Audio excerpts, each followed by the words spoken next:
এটাকে বিশ্বাস করেন ভাই? একের আল্লাহর কসম, এই দুনিয়া আমাদের আসল বাড়ি না। পেঁচটা বাজলো কোন লাগে, কপালটা পুড়লো কেন? পৃথিবীতে দুটি শব্দ আমি মিথ্যা, আমি এবং আমার। আল্লাহর কসম, আমার বলতে কিছুই নাই। এমনকি আমার মাজার সুতাটাও আমার না। আমার এই শব্দটা ভুয়া, মিথ্যা। আমার আগে আমার বাপ বলছিলেন এই বাড়ির মালিক আমি। বাবার আগে দাদাই বলছিল এই মালিক আমি, আমার। দাদার আগে তাওই বলছিলেন এগুলো আমার। তাওর আগে তার বাবা বলছিলেন আমার। তার আগে তার বাবা বলছে আমার। তার আগে তার বাবা বলছে আমার। এরা কো কেউ নাই। বাপজির আমার, পৃথিবীটা আমি এবং আমার দুইটা শব্দ বড় মিথ্যা। মালিক বলেন কিছুদিনের জন্য যেই দুনিয়ায় আমি আল্লাহ তোমাদের পাঠালাম, মূলত দুনিয়াটা তোমাদের আসল বাড়ি নয়। মূলত তোমাদের আসল বাড়ি হলো জান্নাত।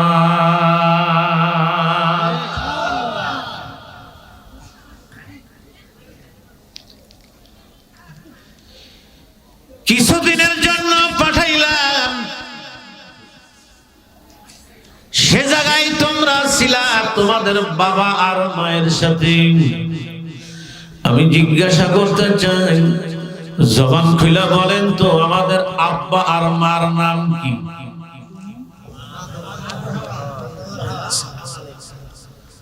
পৃথিবীর প্রথম মানুষ। সুবহানাল্লাহ, এটা জোরে বলেন না। আব্বা সেই জায়গায় ছিল, মা সেই জায়গায় ছিল। আল্লাহরও কুদরতের খেলা, হযরত আদম আলাইহিস সালাতু ওয়াস সালামেরও ভুলে যাওয়া। ভুলে যাওয়া এক জিনিস আর ভুল করা এক জিনিস, দুইটা দুই জিনিস। আমার কথা বোঝেন নাই? আহলে সুন্নাত ওয়াল জামাতের আকীদা হলো কোন নবী গুনাহগার না। সুবহানাল্লাহ।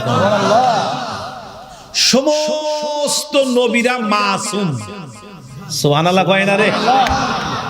সমস্ত নবীরা কি? নিষ্পাপ। নবীদের কোনো গুনাহ নাই। কোন গুনাহগার মানুষ নবী হতে পারে না। কোন নবী গুনাহ করতেও পারে না। এইজন্য আদম আলাইহিস সালাম ভুল করে নাই, ভুলে গেছে। একটা হলো ভুলে যাওয়া, আর একটা হলো ইচ্ছাকৃতভাবে ভুল করা। নবীরা কখনো ইচ্ছাকৃতভাবে ভুল করতে পারে না। আমার কথাটা বোঝেন নাই? কেন? নবীরা মাসুম। সুবহানাল্লাহ। তার মধ্যে যত নবী আছে, আমার নবীর চরিত্রের তো উদাহরণই নাই, মিসালই নাই। আমার নবীর চরিত্র কেমন, খুলুকে আযীম, যা আল্লাহ নিজে দান করেছেন। নবীকে পাঠিয়ে এবং নবীর চরিত্রটা কেমন আল্লাহ তাও আমাদের জানিয়ে দিয়েছেন। এমন একজন রাসূল পাঠালাম যার চরিত্রের গ্রান্টি আমি আল্লাহ নিজে দিলাম। হুজুর কেমন চরিত্রের শোনান তো, আল্লাহ কি বলছে? আল্লাহ বলেন, নুন ওয়াল কলামি ওয়া মা ইয়াসতুরুন মা আতা বিনি'মাতি রাব্বিকা বিমাজনুন ওয়া ইন্না লাকা লাআজরান গায়রা মামনুন ওয়া ইন্নাকা লাআলা খুলুকিন আযীম।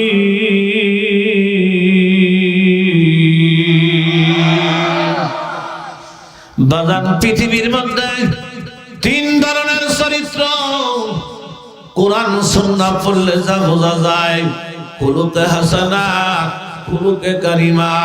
খুলুকে হাসানা হলো হযরত মুসা আলাইহিস সালাতু ওয়াস সালাম।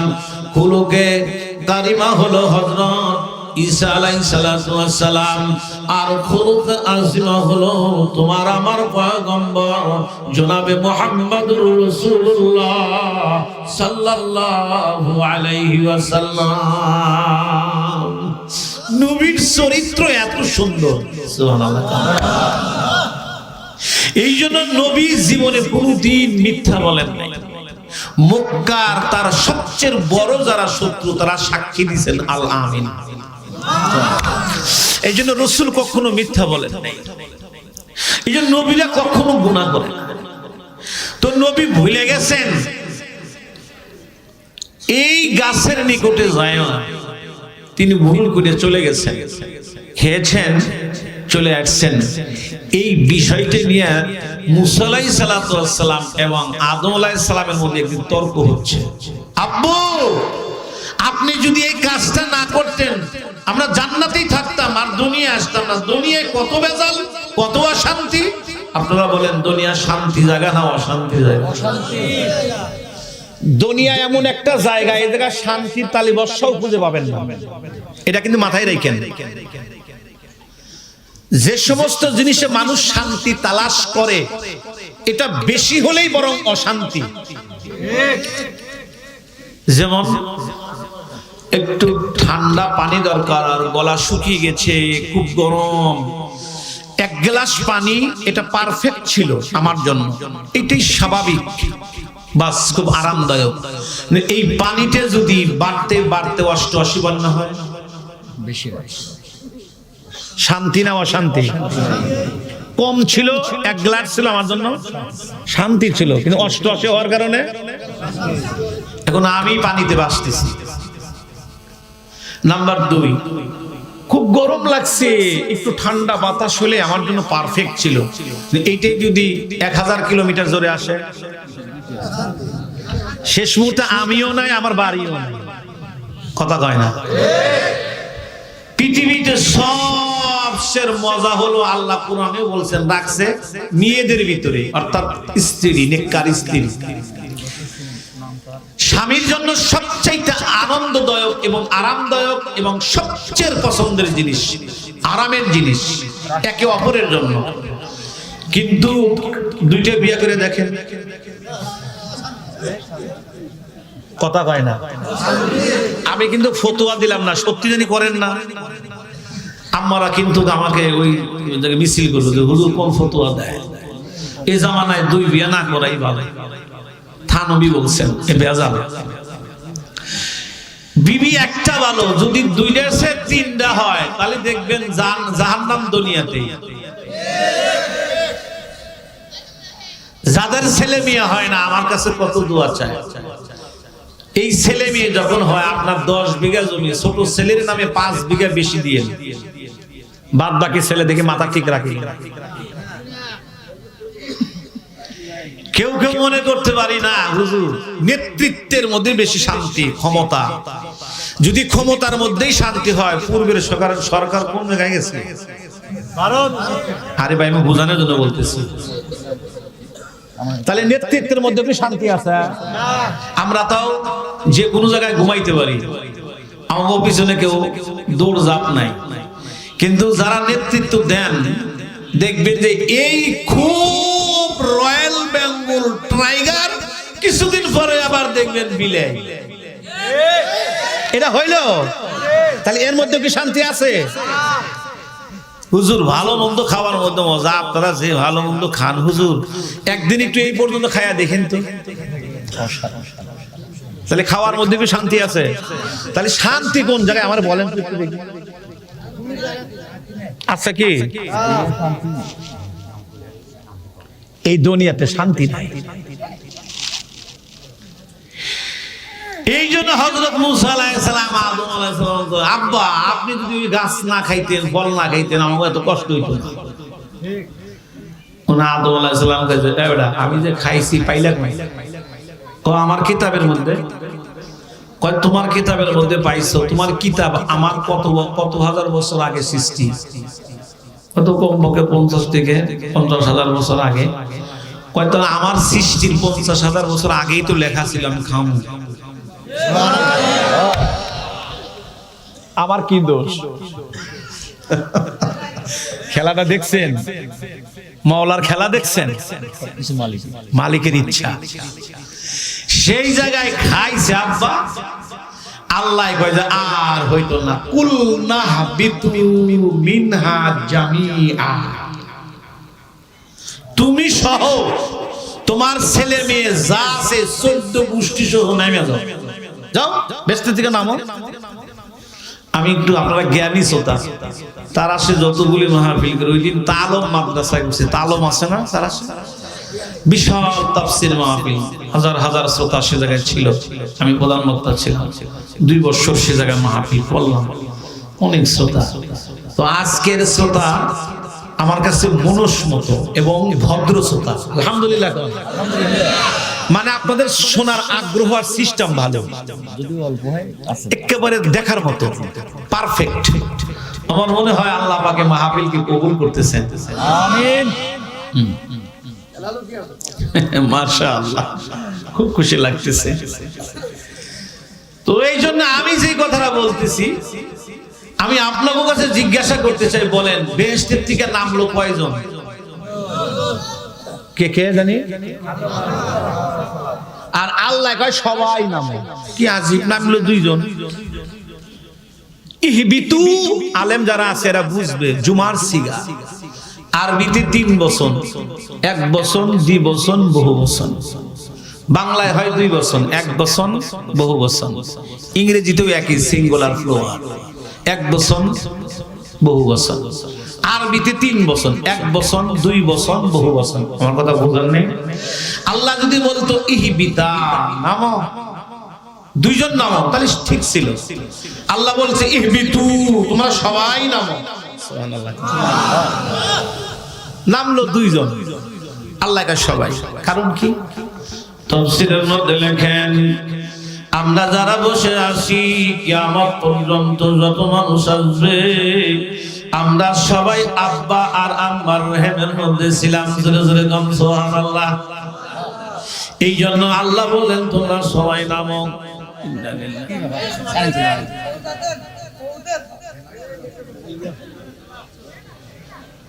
জেনারেটরের ব্যবস্থা আছে কি?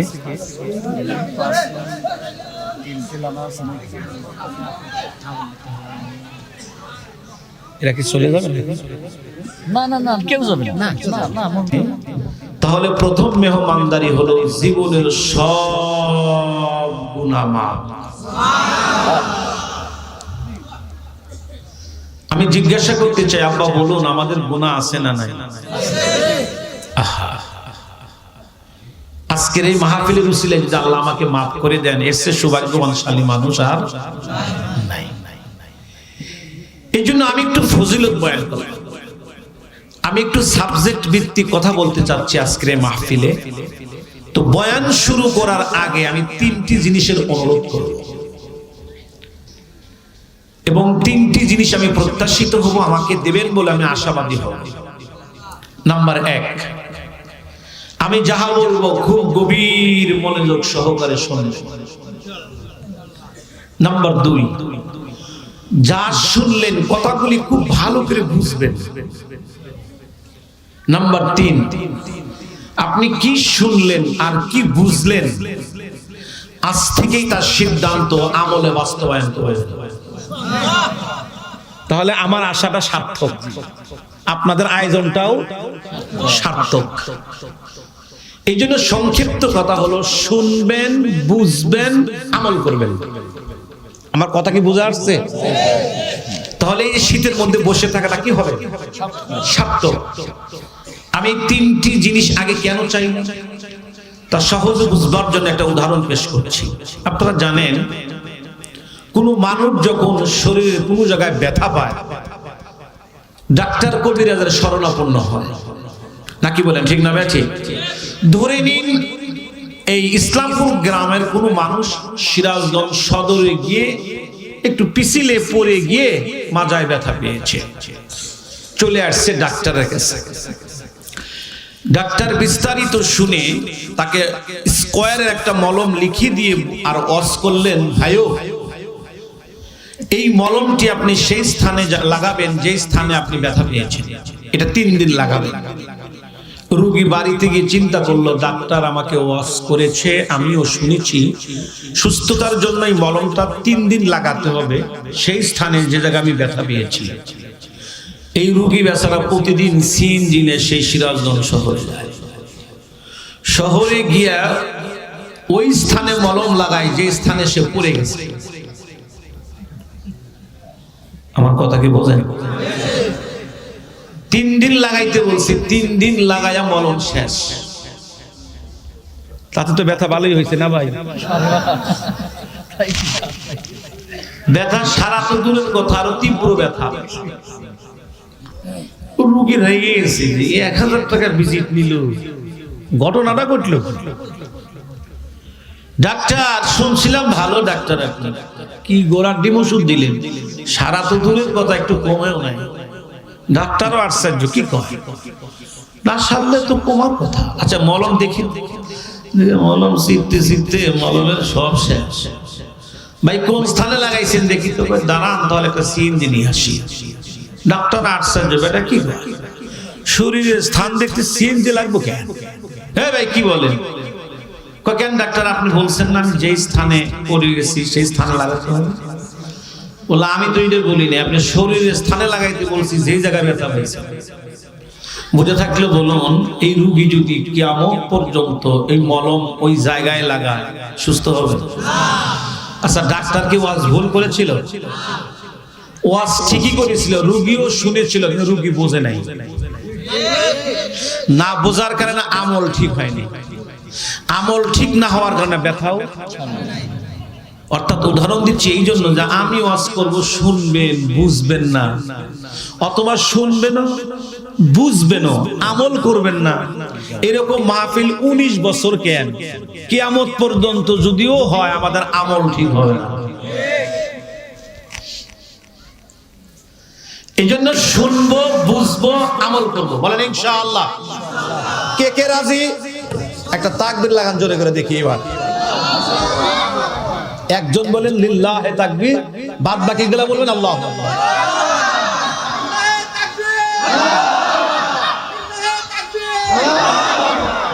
মাশাআল্লাহ। তাহলে আমি আশ্বস্ত তো ইনশাআল্লাহ, আপনাদের প্রতি বিশ্বাস রাখবো তো যে কথাগুলো আমল করবেন ইনশাআল্লাহ।